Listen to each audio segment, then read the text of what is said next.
अस्सलामु अलैकुम, मैं हूँ किरण भट्ट। मेरी दुआ है आप जहाँ रहें खुदा की पनाह में रहें।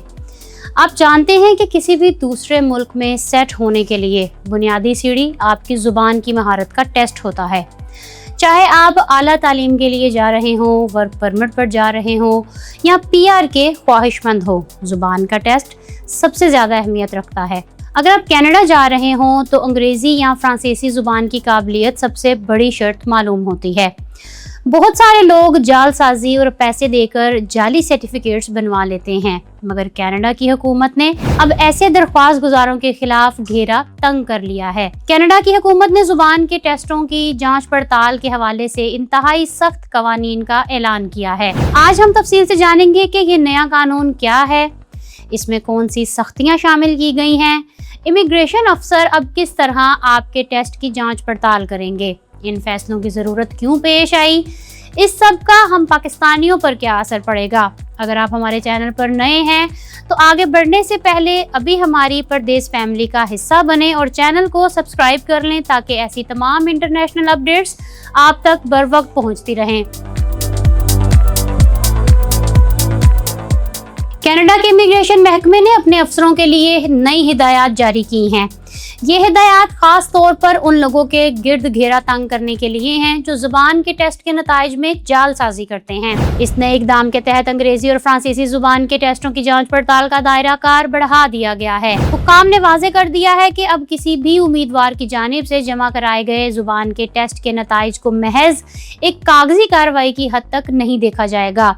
अब इसकी गहराई में जाकर मुकम्मल और बारीक बीनी से छानबीन की जाएगी। ये इकदाम उन लोगों के लिए एक बहुत बड़ा धचका है जो शॉर्टकट के चक्कर में जाली सर्टिफिकेट्स बनवाकर कनाडा में दाखिल होने का ख्वाब देखते हैं। अब हम तफसील से बात करते हैं कि ये नया कानून काम कैसे करेगा और इसमें कौन से नए इकदामात शामिल होंगे। अब कनाडा के इमिग्रेशन अफसरों के लिए लाजमी है कि वो फैसला सुनाने के पहले हर मरहले पर उम्मीदवार की मुकम्मल जांच पड़ताल करें। सबसे पहले अफसर उम्मीदवार की तस्वीर का टेस्ट सेंटर के रिकॉर्ड में मौजूदा तस्वीर के साथ आमने सामने रखकर मवाजना करेंगे। उसका मकसद ये देखना है कि आया टेस्ट देने वाला शख्स वाकई वही है जिसने वीजे की दरख्वास्त दी है या उसकी जगह किसी और ने प्रॉक्सी बिठाकर टेस्ट दिलवाया है। उसके अलावा अफसर को अब ये केस नोटिस और टेस्ट फ्राहम करने वाले इदारों की जानिब से जारी करदा इन्फो अलर्ट्स की भी गहराई से छानबीन करना होगी। ये जांच पड़ताल दरख्वास्त के हर मरहले पर होगी, यानी शुरू से लेकर हतमी फैसला सादर होने तक अफसर की नजरें आपकी फाइल पर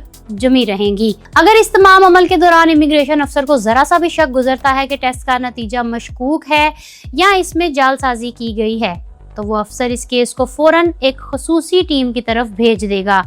इस खसूसी टीम का नाम tips and reports management unit है। इसका वाहिद मकसद फ्रॉड की तहकीकात करना है। जब ये केस इस यूनिट के पास जाएगा तो वो इसकी मुकम्मल इंक्वायरी करेंगे। अगर तहकीकात के बाद ये साबित हो गया कि उम्मीदवार ने गलत बयानी की है या जाली दस्तावेजात का सहारा लिया है तो ना सिर्फ आपकी दरख्वास्त फौरी तौर पर मुस्तरद कर दी जाएगी बल्कि इस पर कनाडा में दाखिले की मुस्तकिल पाबंदी भी लगाई जा सकती है। यहाँ ये जानना बहुत ज़रूरी है कि पहले ऐसा क्या होता था जिसका लोगों ने फ़ायदा उठाया और जालसाजी परवान चढ़ी और अब इस हवाले से क्या बदल गया है। माजी में अगर किसी इमिग्रेशन अफसर को उम्मीदवार के टेस्ट रिजल्ट पर शक होता था तो वो आम तौर पर उम्मीदवार को एक दूसरा मौका फराहम कर देता था। इस पुराने कानून के तहत उम्मीदवार को ये सहूलत हासिल थी कि वो वीज़ा ऑफिस की निगरानी में दोबारा जुबान का टेस्ट देकर अपनी काबिलियत साबित कर सके। इस नरमी का नाजायज फायदा उठाते हुए बहुत से लोग जालसाजी करने की कोशिश करते थे क्योंकि इन्हें मालूम था कि पकड़े जाने की सूरत में भी इन्हें खुद को साबित करने का एक और मौका मिल जाएगा। अब ऐसा बिल्कुल नहीं होगा। कनाडा की हुकूमत ने इस नए कानून के तहत दोबारा टेस्ट देने का वो ऑप्शन मुकम्मल तौर पर खत्म कर दिया है। अब अगर आपका रिजल्ट जाली निकला या इसमें गलत बयानी साबित हुई तो आपको कोई दूसरा मौका नहीं मिलेगा और सीधी पाबंदी का सामना करना पड़ेगा। इसके साथ साथ कनाडा के एक्सप्रेस एंट्री निज़ाम में भी लैंग्वेज को लेकर बड़ी तब्दीलियां लाई जा रही हैं। चलिए आपको इन पाबंदियों की तफसीलात भी बताते हैं। नई तजावीज़ के मुताबिक अब एक्सप्रेस एंट्री के तमाम पेशों के लिए 12 पॉइंट की कैनेडियन लैंग्वेज बेंचमार्क पर अंग्रेजी या फ्रांसीसी जुबान का कम अज़ कम स्कोर 6 होना लाजमी करार दिया जा रहा है। اس سے پہلے ٹیکنیکی اور ہنرمند پیشوں کے لیے یہ اسکور 5 بھی قابل قبول ہوتا تھا۔ اس کے علاوہ کینیڈا کی حکومت نے یہ بھی واضح کر دیا ہے کہ ٹوفل کے ٹیسٹ کو فی الحال امیگریشن مقاصد کے لیے قبول نہیں کیا جا رہا۔ جو انٹرنیشنل اسٹوڈنٹس کینیڈا سے اپنی پڑھائی مکمل کر چکے ہیں اور پوسٹ گریجویشن ورک پرمٹ حاصل کرنا چاہتے ہیں، ان کے لیے بھی زبان کے ٹیسٹ کی شرط لازمی کر دی گئی ہے۔ آن لائن پورٹل میں ابھی تک ٹیسٹ کا نتیجہ اپلوڈ کرنے کے لیے کوئی مخصوص خانہ موجود نہیں ہے، اس لیے حکومت نے ہدایت کی ہے کہ اسٹوڈنٹس اپنا رزلٹ کلائنٹ انفارمیشن والے حصے میں ہی اپلوڈ کریں۔ اب ہم اس ویڈیو کے سب سے اہم حصے کی طرف آتے ہیں کہ اس نئے قانون کا کینیڈا میں مقیم پاکستانیوں یا وہاں جانے کے خواہش مند ہمارے بہن بھائیوں پر کیا اثر پڑے گا۔ پاکستان میں بدقسمتی سے ہر بڑے شہر میں ایسے نام نہاد کنسلٹنٹ اور ایجنٹ بیٹھے ہیں جو لوگوں کی مجبوری اور کم علمی کا ناجائز فائدہ اٹھاتے ہیں۔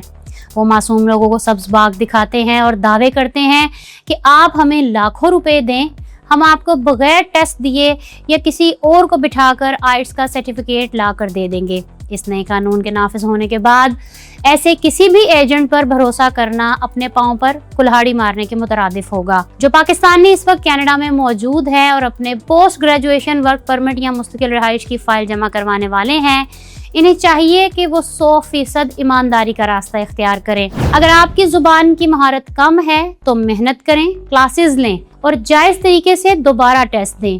کسی بھی قسم کے شارٹ کٹ یا 2 نمبری سے مکمل پرہیز کریں۔ یاد رکھیں اگر آپ کی ایک چھوٹی سی غلطی، لالچ یا شارٹ کٹ کی وجہ سے فراڈ ثابت ہو گیا تو آپ کو کینیڈا سے ذلت کے ساتھ ڈپورٹ کیا جا سکتا ہے اور زندگی بھر کے لیے کینیڈا کے دروازے آپ پر بند ہو سکتے ہیں۔ جو لوگ پاکستان میں بیٹھ کر کینیڈا جانے کی تیاری کر رہے ہیں ان کے لیے یہ ایک کڑا پیغام ہے کہ اب کینیڈا کا نظام وہ نہیں رہا جو 2-4 سال پہلے تھا۔ یہ نیا قانون ان لوگوں کے لیے تو خطرے کی گھنٹی ہے جو 2 نمبری کرتے ہیں، لیکن ان محنتی اور قابل پاکستانیوں کے لیے یہ ایک بہت اچھی خبر ہے جو واقعی حقدار ہیں اور اپنی محنت کے بل بوتے پر کینیڈا جانا چاہتے ہیں۔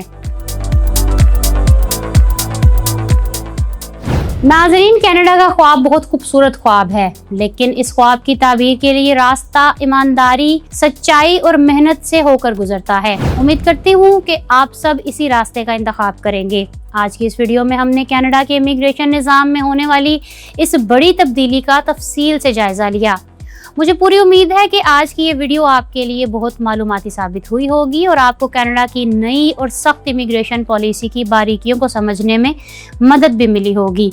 اگر آپ کو ہماری یہ کاوش پسند آئی ہو تو اس ویڈیو کو دل کھول کر لائک کریں اور اپنے ان تمام دوستوں اور رشتہ داروں کے ساتھ ضرور شیئر کریں جو کینیڈا جانے کا ارادہ رکھتے ہیں، تاکہ وہ بھی کسی بڑے نقصان اور پریشانی سے بچ سکیں۔ کمنٹ سیکشن میں اپنی قیمتی رائے کا اظہار ضرور کیجیے گا کہ آپ کینیڈا کے اس نئے اور سخت قانون کے بارے میں کیا سوچتے ہیں۔ کیا کینیڈا کی حکومت کا یہ فیصلہ درست ہے یا اس سے عام اور ایماندار لوگوں کی مشکلات میں اضافہ ہوگا؟ اگر آپ دیکھنا چاہتے ہیں کہ سعودی عرب میں پاکستانیوں کے لیے 4 لاکھ نوکریاں کیسے پیدا ہو گئی ہیں تو یہاں کلک کریں اور یہاں کلک کر کے آپ جان سکتے ہیں کہ UAE نے کون سے 13 نئے ڈیجیٹل ورک پرمٹ جاری کیے ہیں۔ میرے چینل کو سبسکرائب کرنا مت بھولیے گا۔ اپنا بہت سا خیال رکھیے گا۔ کرن بٹ کو دیں اجازت۔ اللہ حافظ۔